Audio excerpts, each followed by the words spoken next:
Hey folks, here's what I want to tell you. I hate to start with this, but our world is a mess. You know this is true. You turn on social media, you turn on the news, and what do you see? You see a mess.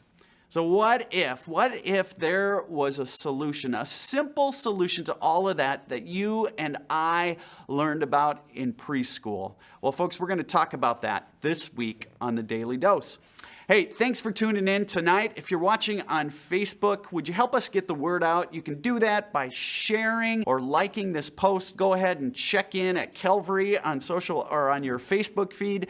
Also, if you're watching on YouTube, subscribe, hit the little bell, get notifications. Or if you're watching on cable access, would you tell a friend, invite a friend to watch with you maybe tomorrow.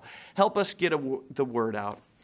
Hey folks, here's what you and I know, and maybe we don't like to hear this, but the world is a mess. Your world is a mess, my world is a mess, our world is a mess. And some of you don't like to hear your pastor saying that. You believe that your pastor should be saying, God created the world, and the world is beautiful. That God created babies, and they're gorgeous. God created love, and it sustains us. God created family, and it's this amazing thing that many of us enjoy. But folks, I got to get real with you. When I turn on the news at night, when I scroll my social media feed, here's what I see. Life on the planet Earth is a mess. There's sexism, there's racism, there's mean-spirited, divisive politics that has us believing that it's my way or the highway, that has us retreating to sort of opinion groups and political parties. And it does this thing to us. It creates fear in us. Fear of engaging with other people in deep conversation. For every one of us, there is a long list today of topics that are too sensitive to talk about. And it leads us to simply having conversations that are surface level with most of the people we engage in. Think of all the conversations you've had with people in the last week. How many of them stayed in the realm of weather or sports, huh? And here's the sad thing about all this fear and divisiveness that's a part of our world today. It's left us lonely. 50% of Americans say that they are lonely most of the time. Now, what if I were to tell you that there is a solution for all this? It's a really simple solution, one that you are likely going to scoff at. It's a solution we learned in preschool.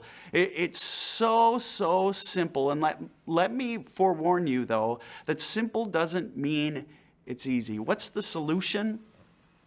All right, I'm going to tell you. It's kindness. See, I told you that you'd scoff. I almost feel embarrassed saying that. When we think of kindness, don't we think of Sunday school teachers and preschool teachers? We think of Mr. Rogers and Kermit the Frog, don't we? We think of people who smile all the time. They get cut off in traffic and they just smile, maybe even wave. People, when they're criticized, who smile in response. You see, we think of people who are maybe a little bit naive. We wouldn't say that out loud. They're people that are sort of refreshing to be around at times, and yet, if we're honest, they're sort of annoying. They're people who never debate. They never argue.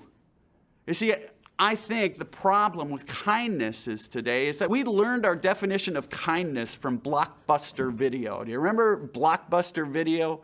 Or you'd rent those big things called VHS tapes. And when you brought them home and you watched the movie, you put them back in the box. And on the box, it had a sticker. And that sticker said, be kind, what? Rewind. We've learned that kindness is something that is maybe just sort of a suggestion. It's an afterthought. Be kind, wash your hands, we read in bathrooms. Be kind, recycle. When we go to the grocery store, the kind thing to do is to return your cart to that gate thing in the parking lot. You see, I think what we learned about kindness is just sort of a nice thing to do. It's inconsequential. Well, folks, what if I were to tell you that I believe it's kindness that has the power to transform our world. And I'm not talking about the sort of kindness that's the be kind, rewind kindness, not kindness that is passive, not kindness that is naive, but a bold kindness, a transformational kindness, a kindness that replaces us sitting down at our computer and typing furiously that angry email at whoever we know doesn't share the same opinion as us. It's a bold transformational kindness that replaces us sitting on our phone and posting that nasty, mean-spirited post on social media. It's a kindness that has us coming out from hiding behind a certain political party, a sort of brand of news that we consume. You see, here's what I think. I think there's a bold, transformational kindness out there that has us sitting face to face with the people we don't always agree with and recognizing that they were created in the image of God. And we treat them that way. In the book of Ephesians, Paul writes to a community where he had started a church. It was in Ephesus. And to that church, he wrote some powerful words. In the book of Ephesians, chapter 4, verse 31, he writes, "Get rid of all bitterness, rage and anger, brawling and slander, along with every form of malice."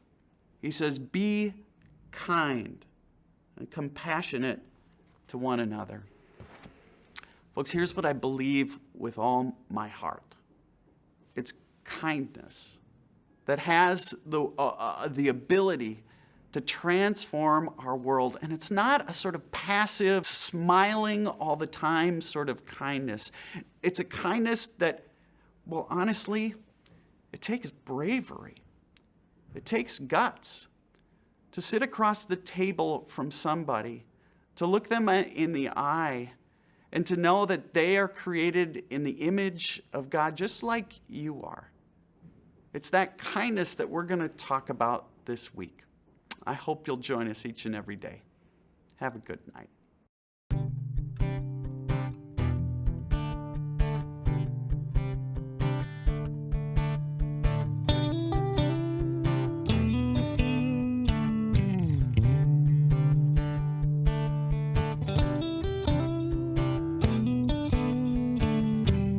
Even though I walk through the valley, you are near.